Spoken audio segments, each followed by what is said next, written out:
remarquable, c'est qu'il n'y a jamais eu de grand chef qui ait été femme. Ils sont des femmes. Il n'y a jamais eu un grand auteur gourmand qui ait été une femme. Il est très petit. Ça, c'est fatigant aussi.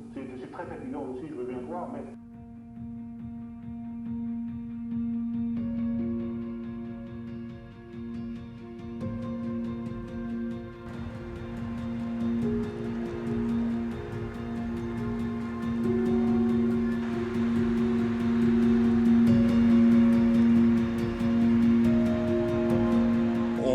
C'est logé dans les replis du décret qui autorise les projections à caractère professionnel. Donc on se sert de cette possibilité-là pour accueillir des spectateurs à qui on va remettre un questionnaire sur le film qu'ils vont voir, de façon à permettre au distributeur du film d'affiner sa stratégie de sortie le jour où le film sort.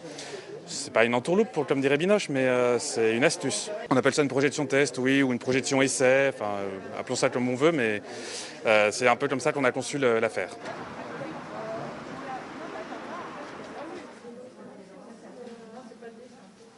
Gel à l'entrée, port du masque obligatoire, il y a des sièges tissés par les spectateurs. En fait, on ne fait qu'appliquer les protocoles qui existaient déjà et qui sont solidement éprouvés. La salle est à peu près à 30% de sa jauge. On a besoin de rouvrir et s'il faut appliquer un protocole plus dur, eh bien on l'appliquera. Si c'est ça la condition, les salles sont prêtes en fait et les spectateurs aussi sont prêts. Au cours des 12 derniers mois, les cinémas ont été ouverts 4 mois et 9 jours. Donc, je veux bien qu'on nous parle d'exception liée à une situation épidémique, mais 8 mois sur 12, c'est plus une exception, c'est une norme.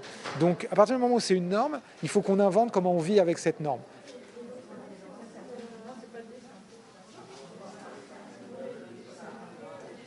C'est dur quoi, la maison, le travail.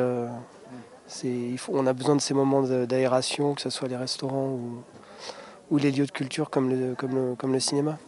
Ça manque énormément quand même de pouvoir avoir des espaces de culture, de décompression, de se changer les idées.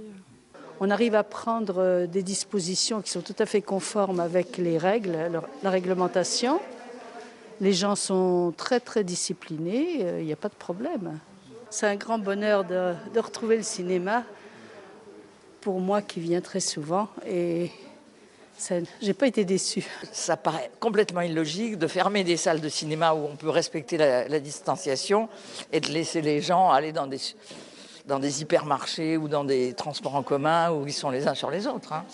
C'est pas logique. C'est le grand écran, c'est la qualité et puis c'est l'atmosphère, quoi, parce qu'il y a il y a le public, il y a des réactions dans le public. J'étais hyper ému. Je m'y attendais pas, c'est quelque chose qu'on attend tous depuis longtemps, être ensemble, même s'il y a un siège d'écart. Tout avait été mis en place à l'époque pour que ces séances soient secure et qu'on en profite tous. Et on attend. Il n'y a rien de plus beau que d'être là devant un écran noir et la lumière qui arrive et découvrir un générique et avoir des émotions comme ce matin. Oui, bien sûr qu'il y a des choses beaucoup plus graves que ça dans la vie, mais Ionesco avait écrit un texte magnifique sur l'utilité de l'inutile.